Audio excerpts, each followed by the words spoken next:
Most academics who study politics do so from a vantage point that's more study than politics. That is not the case, of course, for Michael Ignatieff. He was in mid-career as a highly respected political thinker when he rolled up his sleeves and waded into the real political arena to helm the Liberal Party of Canada from 2009 to 11.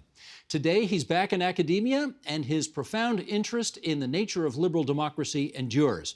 He is the rector and president of the Central European University and joins us now from Vienna, Austria, where I hope we find you thriving and doing well. Is that the case?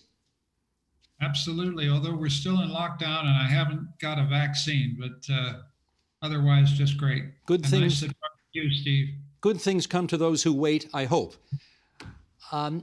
Let us start with this. In the last 2 decades of the 20th century, things looked really good for liberal democracy. It seemed to be in ascension in so many places of the world.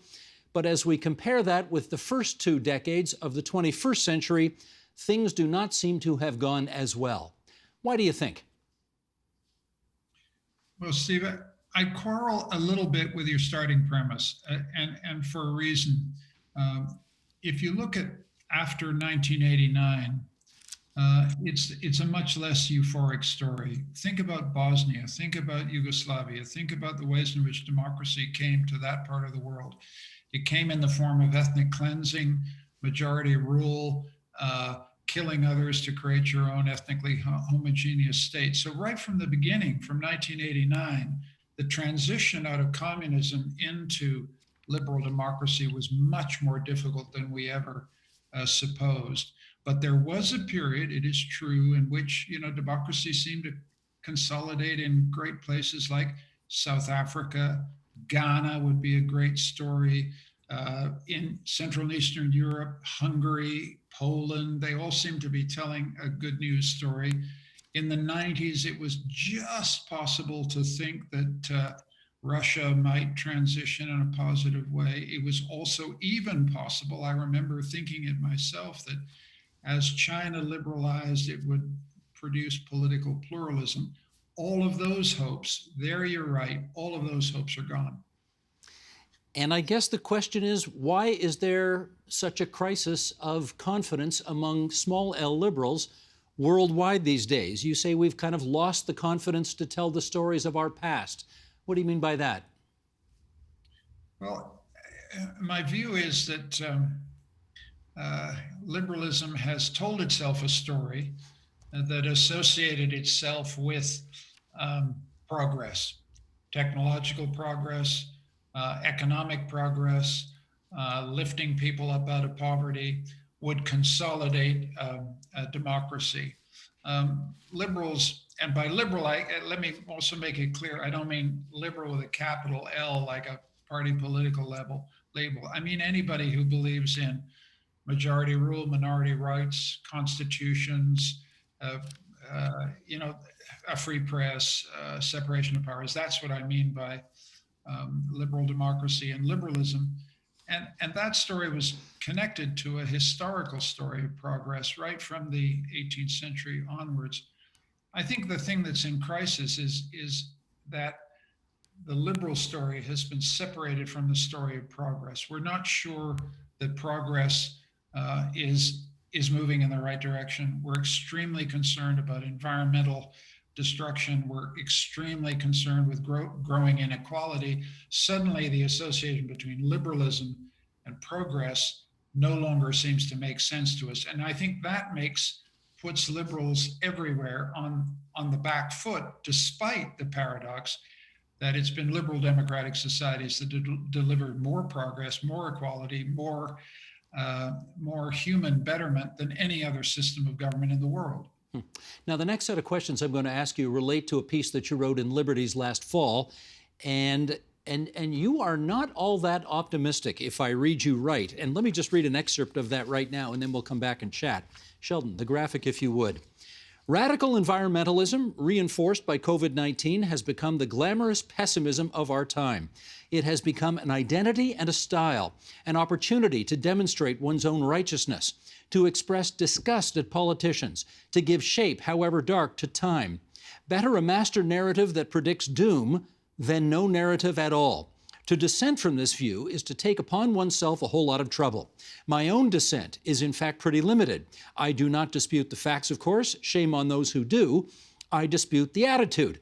What I dislike is the pessimism, the misanthropy, the wholesale indictment of progress and humanism, the tendentious rewriting of modern history, the impatience with liberal half measures, which I insist are the only ones that have made any constructive difference. Okay, so maybe I need to fix my own premise that I went in with here, which is I hear a pessimism kind of jumping out there. I know you personally don't want to be, but there seems to be a radicalism in the air which I think you would not sign on to. And I wonder how well you think that radicalism and liberal democracy, as you've just described it, how well they mix. I just don't think they mix at all, Steve. I think that's the key point I'm making here. If you're a liberal, and let me again make it clear, you can vote conservative and still be a liberal in my sense of the word. That is someone who just believes in markets, freedom, good government, limited government.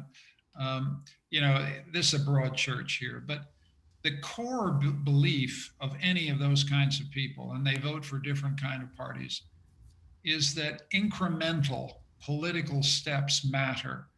And what I'm finding difficult about the environmental movement is this kind of pessimism, we're all going to die, the misanthropy, human beings are a plague on the planet, the sense that small measures, that is, taking out, separating your garbage and trying to buy green fuels and all the little steps that we make in order to be environmentally sensitive, that none of this matters because we haven't got enough time and the world's going to hell in a handcart. This stuff, I think, is misanthropic pessimism that does us no good at all. And I'll tell you why, because it's not a politics. It's essentially a kind of religious view. And I didn't do so well in politics, but I believe in politics. I believe that what you want with a sensible environmentalism is a politics. That means a politics that makes choices, that understands we're all citizens here, so you can't demonize, Western Canadians who pump the oil. You can't demonize people who are dependent on high fossil fuel energies. You have to work with them as citizens to get us to transition to a better place. And then people will then come back and say to me, well, Mr. Ignatieff, that's all very well, but we don't have time. We always have time in politics. We have to make time.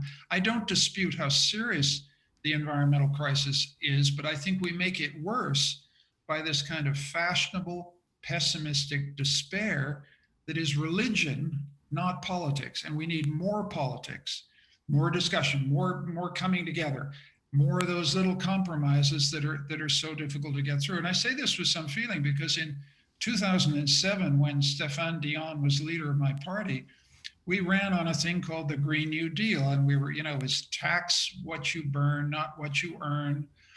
I've got the stripes to prove how difficult it is to get people to vote for an environmental policy that raises the price on fossil fuels.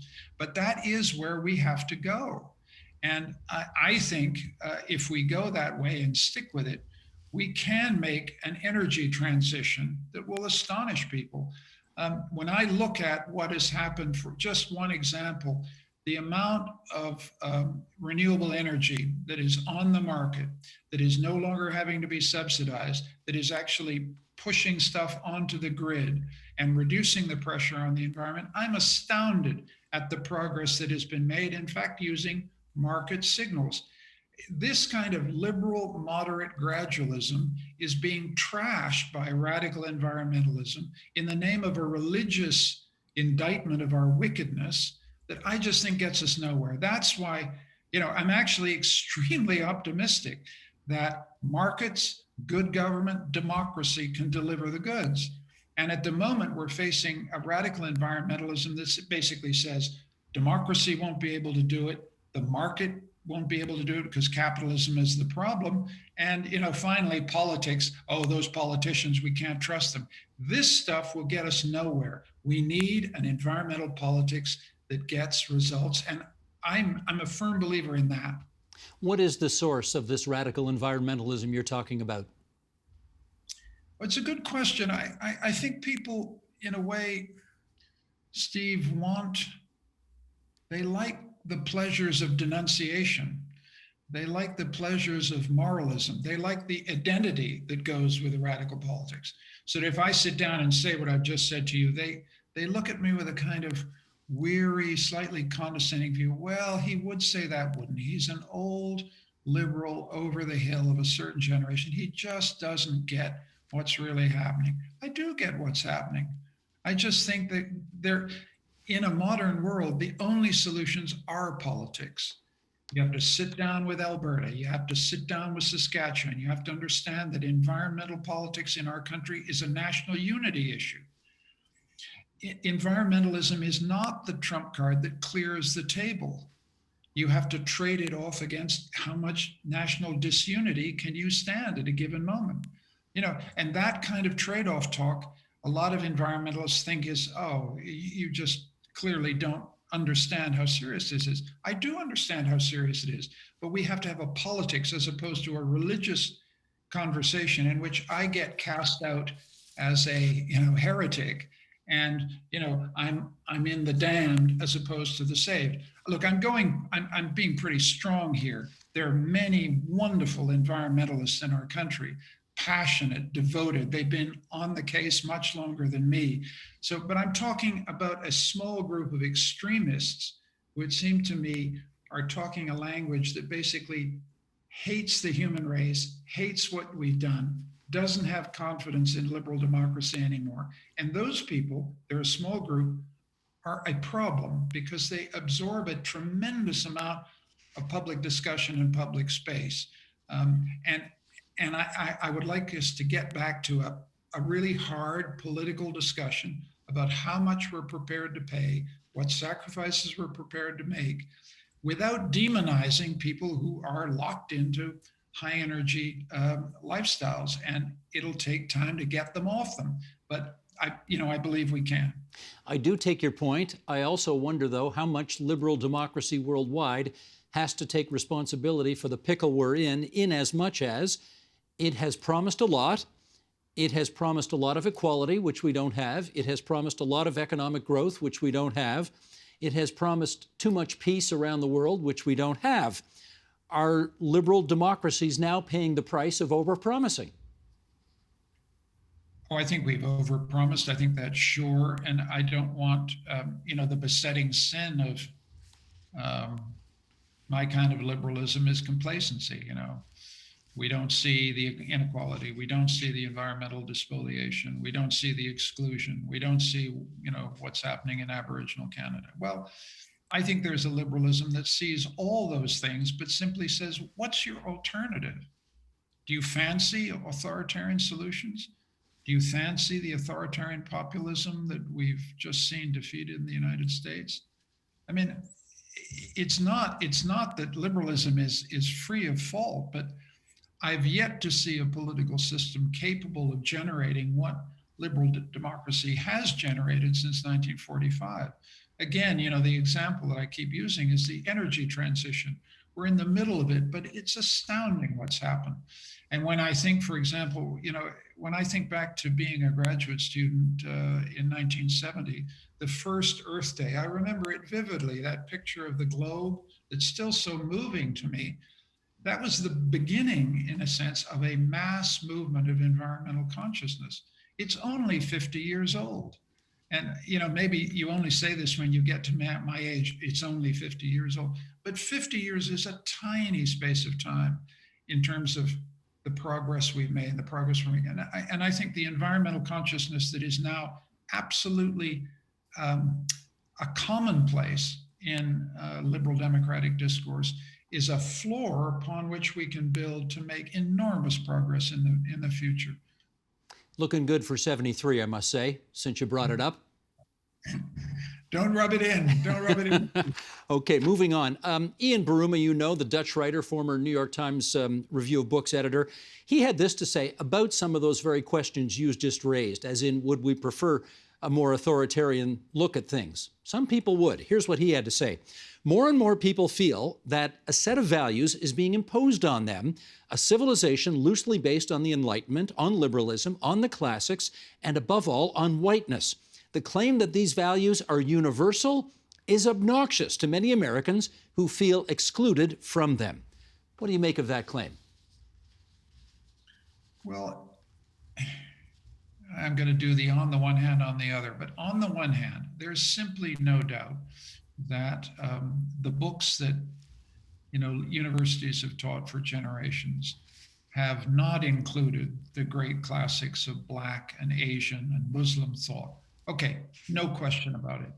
There is no question, furthermore, that in our history of Canada, we haven't understood the enormous harm done to Aboriginal Canadians, in the same way that I think America is still reckoning with the enormous human damage done to whites, but chiefly to Blacks, obviously, as a result of slavery. We have to own all these histories, and a liberalism that is honest and conscious of itself is always trying to face the painful truths of the past and then incorporate those truths into the future that we teach our children. Okay, that's on the one side. But on the other side, the losses when you start dismissing the great classics of European culture and civilization as simply white, the losses to young Black or Asian or minority or Aboriginal students when you start saying, don't bother with Shakespeare or Milton because these are white guys from an imperial past. You don't need to worry about it. I'm not going to inflict Shakespeare on anybody, but I'm not going to allow any young Black or Asian or minority person in my class to say, I'm not going to Shakespeare because I've been told it's an imperial leftover. I'm not going to apply for the Rhodes Scholarship because I've been told Rhodes was an imperialist. I'm not going to listen to what Thomas Jefferson said about we hold these truths to be self-evident that all men are created equal. I'm not going to listen to Thomas Jefferson because he held slaves. The thing that bothers me here, Steve, is we want to have people holding two thoughts in their mind at the same time. John A. Macdonald founded our country. John A. Macdonald was also responsible for the creation of the Aboriginal school system, which did enormous harm. We can hold both thoughts in our mind. We don't need to knock the statue over and try to pretend that John A. Macdonald had nothing to do with the creation of a country in which we take pride. And there's no reason we shouldn't be proud of John A. Macdonald. Equally, we should never forget the harm that he did to Aboriginal Canada. We can hold two thoughts in our heads. That's being an adult. Well, there will be those watching this right now who will say, Mr. Ignatieff, you are not being nearly woke enough considering the times in which we live. You want to plead guilty to that? I'm too old to plead guilty to any of this. I'm stuck with what I believe. I have deep loyalty to a certain version of historical truth. And let's never pretend that facing up to the truth of our country's history is anything other than hard. I've sat with Aboriginal leaders who told me things that just shocked me. I found it hard to sit in the room. Their version of Canadian history was so hard for me to listen to. It was painful. We were all at the edge of tears. But that's to live in truth. That's what it means to live in a country and share it with people. And that's what we have to do. I don't know whether I'm woke or not woke. I could care less anymore. But what I do care about is listening to Aboriginal leaders contesting my view of the country. I'm happy to sit there all day and defend John A. Macdonald, not for what he did to Aboriginal Canadians, but what he did to create the country I love. And then I want to create a country where they feel this is their country too. And that's work that is not done. It's not finished. But the point is, we're stuck with each other. I mean, where am I going to go? Where are they going to go? This is our land, and that history has to be owned and shared by all of us. And that's true not just in Canada. It's true in every country in the world. And a lot of what the challenge of liberal democracy now is facing the truth, not about the future, but about the past. And trying to come to a sense of common citizenship and common ownership of very traumatic and difficult historical origins. The Civil War is not over in the United States. The Aboriginal schools issue is not over in Canada. The history of colonialism is not over in Britain. And making a future together as a liberal democracy somehow has to find a way in which we don't deplatform people, ban people, shut people up, but we have a conversation about the country we all love. Well, to that end, in our last couple of minutes here, I do want to return to what you might have to say to the 74 million people who voted for Donald Trump in the last U.S. election and who do not necessarily see themselves as part of a digital, diverse, gender fluid future, if I want to put it that way. Many of them prefer a world that they know and that is familiar to them. What can liberal democracy say to that group of people to make them feel more part of the whole? Steve, I don't know what to say. I know what not to say, which is to pretend they don't exist, shut them down when they express their views about sexuality, about marriage, about race, about gender, about the whole thing. You can't have a country if you just dismiss 74 million people. I don't know what to say positively. I mean, the only thing I think you have to say patiently, quietly, relentlessly is the core of a democracy is a peaceful transition of power, conceding that an election was lost. It is depressing to me that a person who held the highest office in the country persists in telling 74 million people that he didn't lose the election. He did lose the election. And that's not just about democracy, it's about truth. And so, if we're going to have a conversation with 74 million people, we've got to get to a place where they accept that that gentleman lost the election.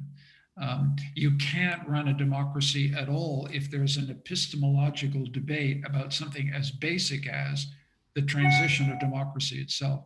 And so that's when you can't trade away. You just say, look, I'm sorry, you lost. And I hope that you will come back and compete in the electoral cycle in 2024. And if your candidate wins, fine. I mean, you got to reanimate, I think, in those 74 million people, a faith in democracy itself. That's what's so critical about what Trump has been doing, is been cast aspersion on the very system that gives them, the excluded, the people who lost, the chance to win again. And then on our side, the liberal side, we got to stop saying, if a conservative Republican comes to power in the United States, we've got to stop saying this is the end of civilization as we know it. The American Republic's been going on since 1776. It's had some terrible presidents, some dangerous presidents, some demagogic presidents, and it's still going. And so both sides of the argument have got to accept the finality of the results and live with that side taking power. And that's what has to happen. I don't think there's any possibility we're going to live in, harmony and sing kumbaya, but we can accept the core realities of democracy, which are the peaceful transfer of power from one group to another every 8 years. And that applies in Canada, it applies everywhere. And that's what was so terrifying about what happened in January. Suddenly, after 200 years, the most fundamental principle of democracy was contested, and the most fundamental reality of democracy was contested. And that was the most serious crack in the fabric of democracy in my lifetime. And I hope I never see it happen again. From your lips to God's ears, as they say. Mr. Ignatieff, that's our time, and we're always grateful when you make time for us here at your old stomping grounds at TVO, and I look forward to doing this again in person with you someday. Pleasure. Thanks so much, Steve. It's great to talk to you. The Agenda with Steve Paikin is brought to you by the Chartered Professional Accountants of Ontario. CPA Ontario is a regulator, an educator, a thought leader, and an advocate. We protect the public. We advance our profession. We guide our CPAs. We are CPA Ontario. And by viewers like you. Thank you.